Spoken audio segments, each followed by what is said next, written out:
continuing now. It's like Poems twice. I did read them twice. We're up to part 21. We're 21 and poems twice. I do read the poems twice. Yeah. We're reading Saigyo's Poetry, part 21. Now, we're coming to the close of this book. We come the rainy day in New York, reading poems of the mountain home. It says here, he who cast himself away. Has he truly cast himself away? The real castaway is one who casts nothing away at all. It's very interesting. It's very Zen stuff here. Let's see. By casting oneself away, Saigyo means renouncing one's position in secular society and entering religious life. The variant of the first line reads, Yo o su shuka, he who cast off the world. He who cast himself away, or I guess cast off the world, has he truly cast himself away? The real castaway is one who casts nothing away at all. Well, you can think that you've renounced the world, let's say, but you still haven't. In the woods you haven't, maybe. But you have to think you have something to cast it away. So if you get to achieve true emptiness. If you have emptiness, I guess the problem is you don't need. You don't have. You don't need to cast away things because you cast them away. well, you keep thinking you have to cast things away. I mean, once you're enlightenment, you just sort of go back to hoeing your garden and don't concern yourself with casting it away. You're actually more interested in making sure the vegetables grow. But it's subject to translation. I mean, why cast away at 73 is something different. You cast away nothing at all. Yeah. You don't cast it away. It's like a negative interpretation. You could have a positive interpretation of enlightenment. He who cast himself away, has he truly cast himself away? No. The real castaway is one who casts nothing away at all. You could become one with everything. You cast away yourself and you become one with everything. And what did you cast away? You become one with everything. You're the opposite. You haven't cast away the world. Who knows? It's poetry. We're reading Saigyo's poetry.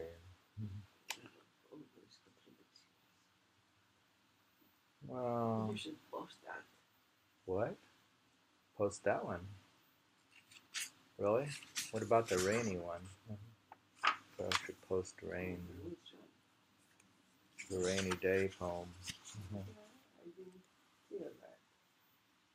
Listen to this.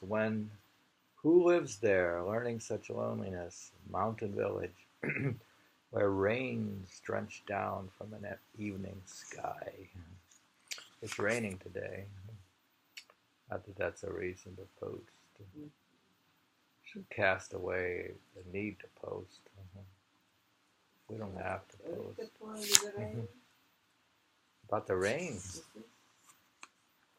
That's yesterday's. The rain says, we'll never get done at this rate.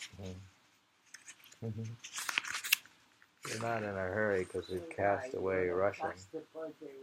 We've cast away rushing.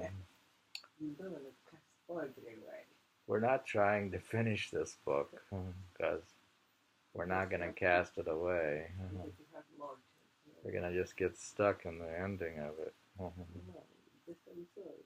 We're reading it slow as possible, so We're the slowest poetry reader on earth. He who lives there, learning such loneliness. Mountain village where rains drench down from an evening sky. You can hear the rain. It's raining. Well, then now we established that I'm the slowest reader on earth. Oh, you think Saigyo's going to listen to this? If he's one. If he's one? I don't think anybody wants to be that one, because who wants to hear all that? In the reign of Emperor Takakura, I had occasion to submit a memorial to the throne, and have appended this poem to it. All right, so he's not totally obscure in the hut. He has friends. He used to live in the capital. He's requested to write a poem, so he's. Anyways, let us seek the past.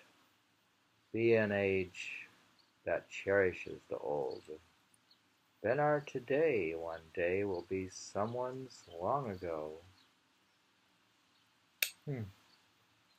So someday somebody will watch this YouTube video in the year 2200. We'll say that's an old video. No, he says, let us.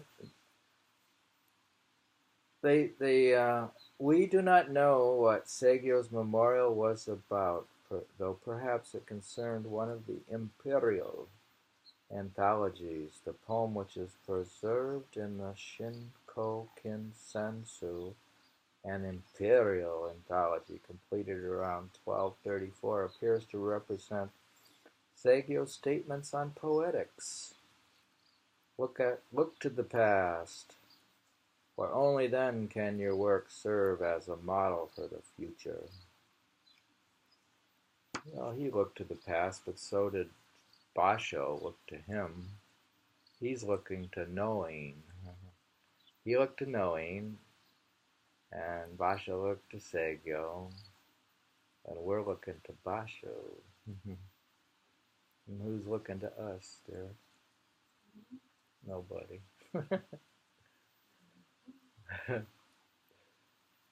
Okay, he says, let us seek the past, be an age that cherishes the old, then our today is one day.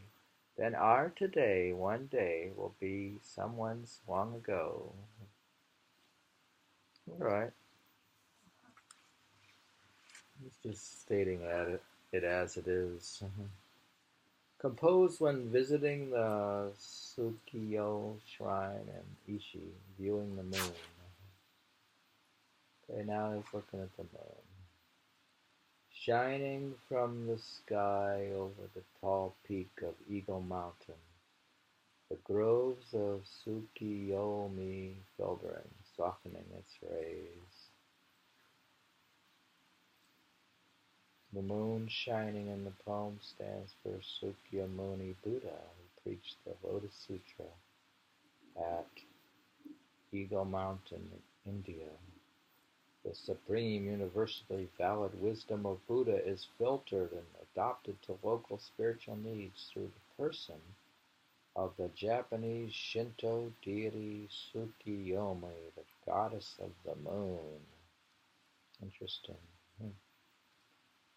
I didn't know that. Now, the Shinto deity is filtering Buddha's teachings. The goddess of the moon. That's what they're thinking there when they talk about the moon, maybe. Remember, we got to get the symbolism right here. No ordinary moon, it's a goddess. I think of the gods. Memorial Day tomorrow. Are we late for a vegetarian cooking class? Anyways, shining from the sky over the tall peak of Eagle Mountain. Eagle Mountain is in India. The groves of Tsukiyomi filterings, softening its rays. So this goddess of the moon is filtering the teachings of Buddha and softening them. So they're not so harsh, so they'll be pleasant. And it seems we've come to, not to the end. What is that? We have more poems. Now, when I was living in Saga, I and others wrote poems in a light vein. What's this light vein business? Maybe the series of 13 poems written by Saigyo sometime in his late years. They are unusually colloquial in tone, and the following are the first, third, fourth, fifth, sixth, 10th, and 13th of the series. These are colloquial poems. What does that all mean? Goodness. Colloquial. He says, Saigyo says, goodness.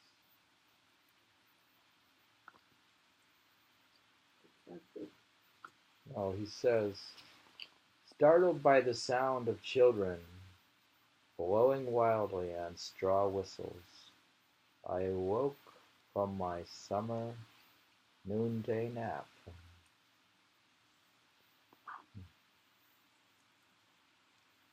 Now he's awoken up by the children. These are colloquial in a light vein, so now we're not in the ultra heavy Buddhist stuff. We've lightened it up here. It's the children's section. From the series of 13 poems in a light vein, not for stilts, but as a cane, bamboo serves me now. I who call to mind the games of childhood. Children usually use partially split stalks of bamboo as stilts. Not for stilts, but as a cane, bamboo serves me now. I who call to mind the games of childhood. Alright, so he's using a bamboo thing as a cane.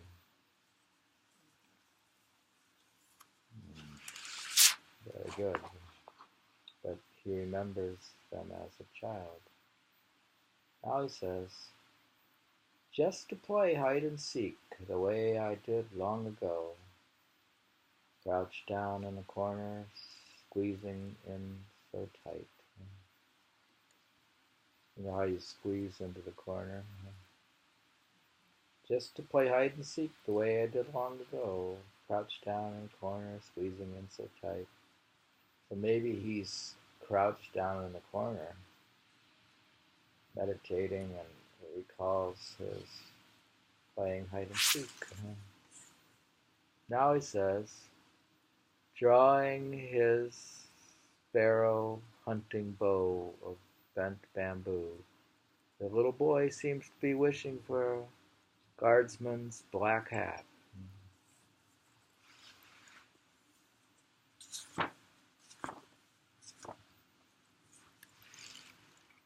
Drawing his sparrow hunting bow of bent bamboo, the little boy seems to be wishing for a guardsman's black hat. I don't know what that means.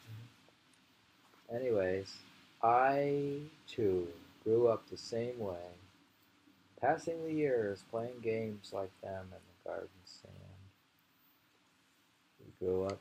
I, too, grew up the same way, passing the years playing games like them in the sand.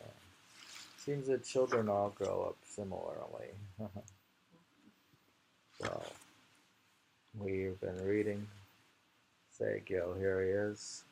Saigyo's poems from a